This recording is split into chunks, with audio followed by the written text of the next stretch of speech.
আমরা জানি মৃত ব্যক্তিকে কবরস্থ করলে মুনকার নাকির ফেরেশতারা জিজ্ঞাসাবাদ করেন। প্রশ্ন হলো, যারা প্রবাসে মৃত্যুবরণ করেন তাদেরকে কবরস্থ করতে মাঝে কয়েক মাস পর্যন্ত সময় লেগে যায়।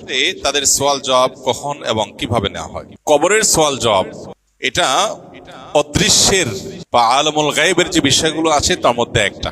মানুষের আড়ালের যে জগৎ, যেমন আমরা মহাশূন্যের কথা জানি, যদিও মহাশূন্য এখন মানুষের দৃষ্টির আর আড়ালে বলা যায় না, সেই জগৎ সম্পর্কে জানে বা ইলম হাসিল করেছে।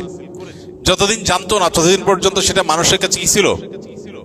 বাহ্যিক এবং আক্ষরিক অর্থে অদৃশ্যের জগৎ। ঈমানের অধ্যায়ে অদৃশ্যের জগৎ বলতে বোঝানো হয় সেই জগৎকে যে জগৎ সম্পর্কে মানুষ আসলে জানা মানুষের জন্য সম্ভব না, যেটার ইলম শুধুই আল্লাহ তাআলার কাছে। যেমন জান্নাত, জাহান্নাম, আখিরাত, পুলসিরাত, কিয়ামত, হাসর, মিজান, কবরের আযাব হোক, কবরের নিয়ামত হোক, এই সব কিছু অদৃশ্যের জগতের বিষয়, যেটা মানুষ দৃশ্যমান করা সম্ভব না।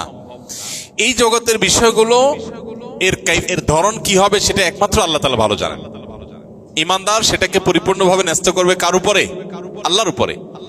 কারণ আমরা যদি বলি মহাশূন্য সম্পর্কে যতদিন মানুষ জানতো না, যতদিন মানুষ আবিষ্কার করতে পারে নাই, তখনকার কথা বলছি। বলতে মহাশূন্যে এরকম হয় সেরকম হয়, মানুষ ভেসে থাকে, পড়ে না, মধ্যাকর্ষণ নাই, হান নাই, তান নাই, এটা যদি বলা হতো যতদিন এই তত্ত্ব আবিষ্কৃত হয়নি ততদিন মানুষকে তো বলতে আরে গল্প দেয়, পাগল নাকি। যে ওই জগৎ সম্পর্কে জানে নাই তার কাছে এটা গল্পের মতো এবং ভুয়া বোগাস মনে করেন। বিদ্যুৎ আবিষ্কারের আগে, বিদ্যুৎ যখন পৃথিবীতে আবিষ্কার হয় নাই, সেই সময় যদি কাউকে যে এখানে হাত দিলে এই যে তিন পাখালায়, এই তিন হাতাওয়ালায় ফ্যানটা এটা ঘুরবে, আবার তুমি এলে ফ্যানটা বন্ধ হয়ে যাবে, এখানে হাত দিলে সব লাইট চলে যাবে, এখানে হাত দিলে সব লাইট বন্ধ হয়ে যাবে, এখানে হাত দিলে বিল্ডিংটা উড়ে যাবে।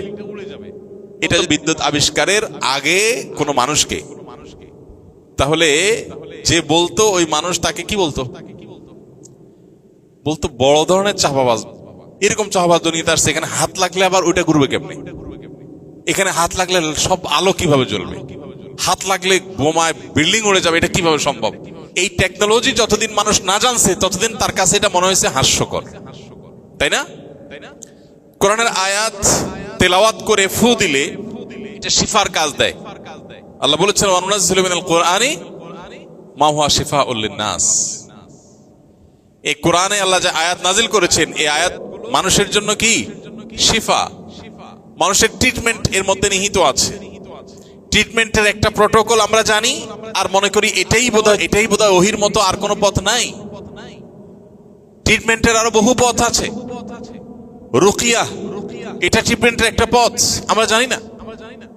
এখন এই যে আমরা ট্যাবলেট খাই আর জ্বর ভালো হয়ে যায় 15-20 মিনিটের মধ্যে, যখন মেডিকেল সায়েন্সের এই উন্নতি পৃথিবীতে হয়নি বা আবিষ্কার হয়নি, তখন যদি মানুষকে বলা হতো সাদা এই জিনিসটা পানি দিয়ে খাও, 10 মিনিটের ভিতর তোমার জ্বর নাই হয়ে যাবে, বিশ্বাস করতো মানুষ? বলতো গল্প তো। ঠিক একই ভাবে বিদ্যুৎ আবিষ্কারের আগে মানুষের কাছে এগুলো গল্পের মতো মনে হতো, কারণ তার কাছে এই টেকনোলজি জানা ছিল না। এখন ভয়েস কমান্ডের যুগ আসছে, মানুষ মুখে কোনো কিছু বললে যদি বলা হয় মোবাইল 2 হাত দূরে, হাই শ্রী কলমুক, হাই গুগল আমাকে এই লোকেশন দাও, সাথে সাথে সে দূরে আছে, সে আমার কথা শুনতেছে, সে মানুষ না, শুনে আবার কাজও করতে। ভয়েস কমান্ডে যখন এত কিছু করা সম্ভব, তাহলে কোরআন আয়াত পড়ে ফু দিলে রোগ ভালো হইতে সমস্যা কি? মানুষ যখন কোন টেকনোলজি না বুঝে তখন তার কর মনে হয়। আমাদের যে সমস্ত নাস্তিক বন্ধুরা বা যে সমস্ত অবিশ্বাসী মানুষেরা, তারা আলমুল গায়েব সম্পর্কে না জানার কারণে তার কাছে মনে হয় আর এগুলা গল্প। তাদের বিষয়টা অনেকটা এরকম, আন্নাসু আদাউল লিমা জাহিলু। মানুষ যে সম্পর্কে জানে না সে সম্পর্কে সে শত্রুর মতো আচরণ করে, বিরোধিতা করে, কারণ সে জানে না। এই জন্য ভাই, কবরের আযাব এবং কবরের নিয়ামত, নেকাত বারজাখী জীবনে নিয়ামত এবং বদকারদের শাস্তির বিষয়টা কোরআন এবং হাদিসের আলোকে সুপ্রমাণিত। আল্লাহ বলেছেন ওয়ামিন বারযাখুন ইলা ইয়াউমি ইউবআসুন, মানুষের মৃত্যুর পর কিয়ামতের পুনরুত্থানের আগ পর্যন্ত যে জগৎটা আছে এটাকে বলা হয়েছে বারজাখ, মানে আড়াল। এই বারজাখী জীবনে কেউ কবরে থাকতে পারে, কেউ মৃত্যুর পর ফ্রিজে থাকতে পারে, কেউ বাঘের পেটে খাদ্য হয়ে যেতে পারে, পড়ে ছাই হয়ে যেতে পারে, কেউ পানিতে ডুবে পচে গলে মাছের পেটে চলে যেতে পারে। যার ধ্বংসাবশেষ যেখানেই যাক না কেন, সেখানে সে অবস্থায় আর বারজাখে, আলমে বারজাখে বা মৃত্যু পরবর্তী জগতে সে প্রবেশ করে গেছে। সেখানে তাকে আল্লাহ তাআলা নেককার হলে, নেয়ামতকার হলে শাস্তির ব্যবস্থা করবেন। এখন আপনি বলবেন, বুঝলাম কবরে দিলে সেখানে কবরে মাটির নিচ দিয়ে ফেরেশতারা এসে কিছু একটা, কিন্তু ফ্রিজে রেখে দিছে লাশ, এখানে কি করবে?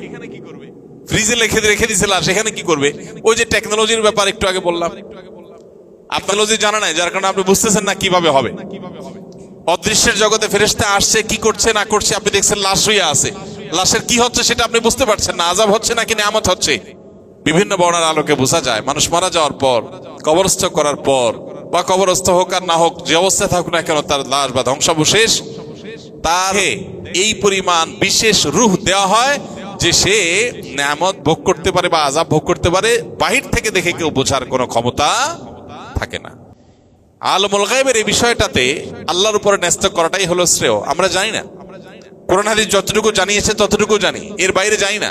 অতএব একটু পর তার লাশ যদি ফ্রিজে রেখে দেওয়া হয়, সে ফ্রিজে রাখা লাশটা 2 মাস 4 মাস 6 মাস 8 মাস এমনকি সারা জীবন সে মাটির উপর পড়ে আছে, কবরস্থ হলো না, এমনও হতে পারে।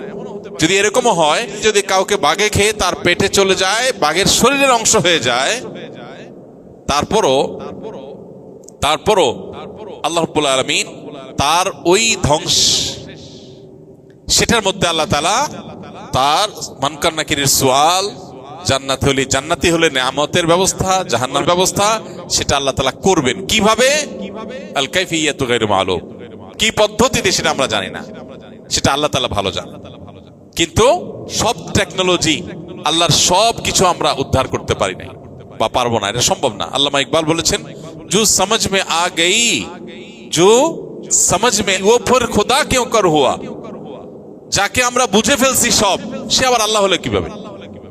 আল্লাহ মানেই তো সেই মহান সত্তা যে আমাদের বিবেক বুদ্ধি দিয়ে পরিপূর্ণভাবে বুঝে রপ্ত করতে পারবো না। যাকে আমার ব্রেইনে ক্যাপচার করে ফেলতে পারছি, তিনি আবার অসীম আল্লাহ কিভাবে? অসীম আল্লাহর মানেই তো হলো যে আল্লাহর আবার বুঝে আসবে না। যেমন সায়েন্সের ছাত্র না হলে সায়েন্সের অনেক কিছু তার বুঝে আসে না। মহাকাশে বা মহাশূন্যে কিভাবে আপনার মানুষ ভেসে থাকে, সেখানে কিভাবে আপনার স্টেশন এরকম ঘুরতে থাকে, কিভাবে সেখানে আমরা যারা এই সম্পর্কে পড়াশোনা নাই, আমরা জানি না। ঠিক একইভাবে আলমুল গায়ব, অদৃশ্যের জগতের বিষয়গুলো পুরা সৃষ্টি জগতের আল্লাহ রাব্বুল আলামিনের ইলমে আছে। যতটুকু আমাদেরকে জানিয়েছেন ততটুকু আমরা জানি, যেটা জানার নাই সেটা আল্লাহর উপর ন্যস্ত করব। কিন্তু ঘটনা মহাসত্য, সেটা নিয়ে কোনো সন্দেহ নাই।